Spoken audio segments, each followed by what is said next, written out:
علیکم دوستو، آج ہم نماز جنازے کے طریقے کے بارے میں جانیں گے، کیونکہ ہم سب کو نماز جنازہ پڑھنی چاہیے۔ ہمارے عزیز و اقارب موت پر حق ہے اور آنی ہے، اس لیے ہم سب کو نماز جنازہ سیکھنی چاہیے، کیونکہ نماز جنازہ کی بڑی فضیلتیں آئی ہیں اور جو پڑھتا ہے اس کے لیے ثواب ہے اور جو جانے والا ہے اس کے لیے مغفرت کا ذریعہ بھی ہے۔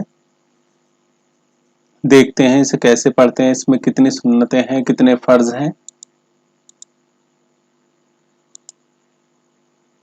نماز جنازہ فرض کفایہ ہے۔ فرض کفایہ اسے کہتے ہیں کہ اگر ایک نے بھی ادا کر لیا تو سب کے سر سے وہ فریضہ ادا ہو جائے گا، یعنی گناہ نہیں ہوگا اگر کسی نے نہیں پڑھا۔ جنازے کی نماز میں 2 فرض ہیں اور 3 سنتیں ہیں۔ 2 فرض کیا ہیں؟ تو 4 بار تکبیر تحریمہ کہنا، اللہ اکبر کہنا، اور دوسرا کھڑے ہو کر نماز ادا کرنا یعنی قیام کرنا، یہ 2 چیزیں ہیں۔ اور 3 سنتیں اس میں ہیں: ثنا پڑھنا، درود شریف پڑھنا، اور میت کے لیے دعا ہے۔ اور ہماری مکمل نماز تبھی ہوتی ہے فرض کے ساتھ، اگر سنت بھی ادا ہو تبھی ہماری مکمل نماز ہوتی ہے، تو ہمیں جسے نہیں آتی اسے سیکھنی چاہیے۔ اور نیت اس طریقے سے ہے، حنفی میں نیت کرتا ہوں میں اس نماز جنازہ کے واسطے اللہ تعالیٰ کے، دعا واسطے اس میت کے، اور درود واسطے حضور پاک صلی اللہ علیہ وسلم کے، اور پیچھے اس امام کے، منہ میرے طرف کعبہ شریف کی، اللہ اکبر۔ تو ایسے ہم نیت کر لیں گے۔ پہلی تکبیر جب ہم پڑھیں گے تو اللہ اکبر کہتے ہوئے امام اور مقتدی دونوں جیسے تکبیر پڑھ کر جیسے نیت باندھتے ہیں ویسی نیت باندھ لینی ہے جیسے نارمل نماز میں، اور ہمیں یہ والی ثنا پڑھنی ہے: سبحانک اللہم و بحمدک و تبارک اسمک و تعالی جدک و لا الہ غیرک۔ اس میں ایک چینج ہے، وجل ثناؤ کا بس ورڈ ایک بڑھا ہوا ہے، جو نارمل ہم نماز میں پڑھتے ہیں ہم ثنا کو، یہ میں نے انگلش میں، جنہیں عربی نہیں آتی وہ انگلش میں دیکھ سکتے ہیں، اور جنہیں یہ دونوں چیزیں نہیں آتی وہ ہندی میں پڑھ سکتے ہیں، بشرطے لینگویج کوئی سی بھی ہمیں سمجھ کر اسے یاد کرنا ہے اور پڑھنا ہے۔ یہ جیسے کتنا کلیئر سمجھ آ رہا ہے: سبحانک اللہم و بحمدک و تبارک اسمک و تعالی جدک و جل ثناؤک و لا الہ غیرک۔ تو ایسے ہم پڑھ لیں گے، اور پھر دوسری تکبیر پڑھیں گے، اللہ اکبر، پھر ہاتھ نہیں اٹھانے ہیں، اور ایسی ہمیں اللہ اکبر کہنا ہے۔ پھر ہمیں درود شریف پڑھنی ہے، درود ابراہیم کہتے ہیں جو نماز والی پڑھنی ہے: اللہم صلی علی محمد وعلی آل محمد کما صلیت علی ابراہیم وعلی آل ابراہیم انک حمید مجید، اللہم بارک علی محمد وعلی آل محمد کما صلیت علی ابراہیم وعلی آل ابراہیم انک حمید مجید۔ اب یہ انگلش میں ہے، جسے یہ ہندی میں ہے، اب جس میں آپ کو کمفرٹیبل لگے اس میں آپ پڑھ سکتے ہیں، جیسے اللہم صلی علی محمد وعلی آل محمد کما صلیت علی ابراہیم وعلی آل ابراہیم انک حمید مجید، اللہم بارک علی محمد وعلی آل محمد کما بارکت علی ابراہیم وعلی آل ابراہیم انک حمید مجید۔ تو یہ ہم ایسے پڑھ سکتے ہیں، یہ اس کا ترجمہ ہے۔ اللہ برکت اتار حضرت محمد صلی اللہ علیہ وسلم پر اور حضرت محمد صلی اللہ علیہ وسلم کے گھر والوں پر، جیسے برکتیں کی تو نے حضرت ابراہیم علیہ السلام پر اور حضرت ابراہیم علیہ السلام کے گھر والوں پر، بے شک تو ہی تعریف کے لائق بڑی بزرگی والا ہے۔ اب تیسری تکبیر پڑھیں گے۔ پھر نماز جنازہ کی دعا جو ہے، اگر بالغ مرد و عورت کے جنازے کی دعا ہے، اور آگے ہم دیکھیں گے جو नाबालिग ہیں उनकी लड़के और लड़की की अलग है, अलग अलग है। तो जैसे अल्लाहुम्मा अगफिरली हय्यिना व मय्यतिना व शाहिदीना व गायबीना व सगीरिना व ज़करिना व कबीरिना व ज़करिना व उनसाना अल्लाहुम्मा अमन अहयैतहु मिन्ना फ़अहयिही अलल इस्लाम वमन तवफ़्फ़ैतहु मिन्ना फ़तवफ़्फ़हु अलल ईमान। तो अगर हम पे अरबी नहीं आती है तो हम इंग्लिश में पढ़ सकते हैं, अल्लाहुम्मा अगफिरली हय्यिना व मय्यतिना व शाहिदीना व गायबीना व सगीरिना व कबीरिना व ज़करिना व उनसाना अल्लाहुम्मा अमन अहयैतहु मिन्ना फ़अहयिही अलल इस्लाम वमन तवफ़्फ़ैतहु मिन्ना फ़तवफ़्फ़हु अलल ईमान। ये हम हिंदी में पढ़ सकते हैं, अगर हम पे अरबी नहीं आती, इंग्लिश भी नहीं आती तो हिंदी में पढ़ सकते हैं। बस याद करना लाजमी है, मैटर नहीं करता हम कौन सी लैंग्वेज में पढ़ रहे हैं। इसका तर्जुमा ये है, अल्लाह बख्श दे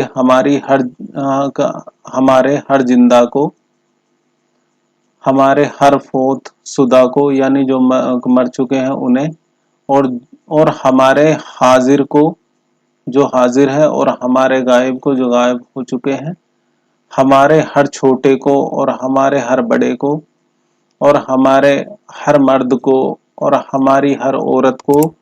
अल्लाह तू हम में से जिसको जिंदा रखे तो उसको इस्लाम पर जिंदा रख, और हम में से जिसको मौत दे उसको ईमान पर मौत दे। और इसके बाद चौथी तकबीर पढ़ेंगे अल्लाहु अकबर, और फिर ऐसे ही सलाम फेर लेंगे खड़े खड़े, जैसे नमाज में सलाम फेरते हैं, अस्सलाम वालेकुम व रहमतुल्लाह, अस्सलाम वालेकुम व रहमतुल्लाह। तो ऐसे। अब इसमें ये बालिग और नाबालिग की दुआएं हैं तो इन्हें भी हम याद करेंगे, एक एक लाइन की हैं। अल्लाहुम्मा जअलहु लना फरतन वजअलहु लना अजरन ज़ुखरन वजअलहु लना साफ़िअन व मुसफ़्फ़ा। ये नाबालिग लड़के की दुआ है, ये इसका तर्जुमा है। इस लड़के को हमारे लिए आगे पहुंचकर सामान करने वाला बना दे, और इसको हमारे लिए अजर और वक्त पर काम आने वाला बना, और इसको हमारी सिफारिश करने वाला बना दे, और वो जिसकी सिफारिश मंजूर हो जाए। ये नाबालिग लड़की के लिए है।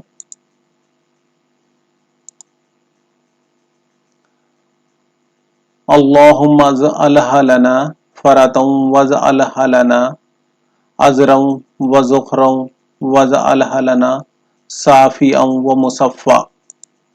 इसका ये तर्जुमा है, इस लड़की को हमारे लिए आगे पहुंचकर सामान करने वाली बना दे, और इसको हमारे लिए अजर और वक्त पर काम आने वाली बना दे, और इसको हमारी सिफारिश करने वाली बना दे, वो जिसकी सिफारिश मंजूर हो जाए। अब ये कुछ हदीसें हैं या फायदे हैं, जैसे तरीका क्या है, जैसे जनाजे को कंधा देने का तरीका क्या है।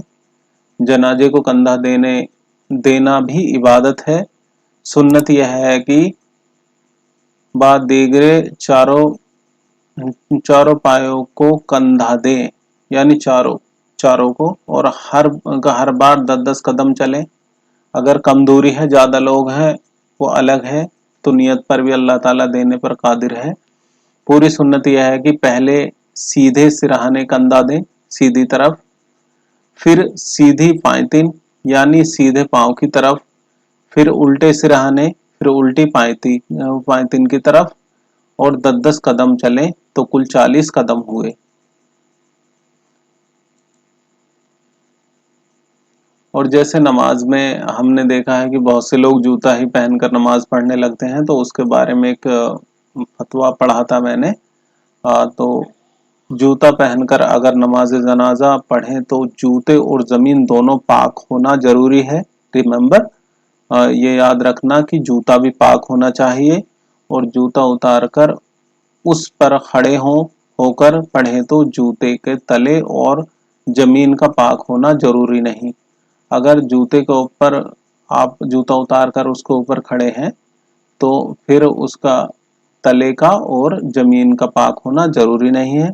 एहतियात यही है कि जूता उतार कर उस पर पाँव रखकर नमाज पढ़ी जाए, ताकि ज़मीन या तला अगर नापाक हो तो नमाज में खलल न आए। और उससे भी अफजल ये है कि हर कब्रिस्तान में एक नमाज की जगह बनाई जाए और वहाँ पे चप्पल और जो जूते हैं वो बाहर ही उतारे जाएं और तरीके से नमाज को पढ़ा जाए, वो ज़्यादा बेहतर है। और जब हम ये ओहद पहाड़ के जितना सवाब होता है, हज़रत सैयदना अबू हुरैरा रज़ियल्लाहु ताला अन्हु से रिवायत है कि हुज़ूर पाक सल्लल्लाहु अलैहि वसल्लम फरमाते हैं, जो शख्स ईमान का तकाजा समझकर और हुस्ले सवाब की नीयत से अपने घर से जनाजे के साथ चले, नमाज जनाजा पढ़े और दफन होने तक जनाजे के साथ रहे, उसके लिए 2 किरात सवाब है और 1 किरात ओहद पहाड़ के बराबर है। और यह है ऐलान, और मोस्टली यह ऐलान करना ज़रूरी है। ऐलान कर दीजिए, क्योंकि जो अजीज़ व अकारिब हैं या उसके परिवार के हैं, उन्हें ही उनके ऊपर ही ज़्यादा जिम्मेदारी है कि इस बात को कहें, और इस बात को जो देनदारी है या लेना देना है उसके जो कुछ उससे काम छूट गए और लेन देन है अधूरा, उसे पूरा करें। तो यह ऐलान कीजिए कि अजीज़ अहबाब तवज्जो फरमाएं, मोहतरम ने अगर मरहूम ने अगर जिंदगी में कभी आपकी दिल आज़ारी या हक तलफी की हो या आपके मकरूज हो तो इनको रज़ा इलाही के लिए, यानी रज़ा इलाही अल्लाह के लिए माफ़ कर दीजिए। मरहूम का भी भला होगा और आपको भी सवाब मिलेगा। और अगर कोई बड़ा लेन देन है या किसी का कुछ है तो उसके घर वालों से बता दे, और उन्हें चाहिए कि उसका जो हक है या उसका जो हिसाब है उसे क्लियर करें। अल्लाह ताला हम सबको नेक काम करने की तौफीक अता फरमाए। Thanks for watching my dear. और ये नमाज जनाजा ज़्यादातर हम लोगों पर नहीं आती है, तो हमें इसे सीखना ज़रूरी है। Thank you.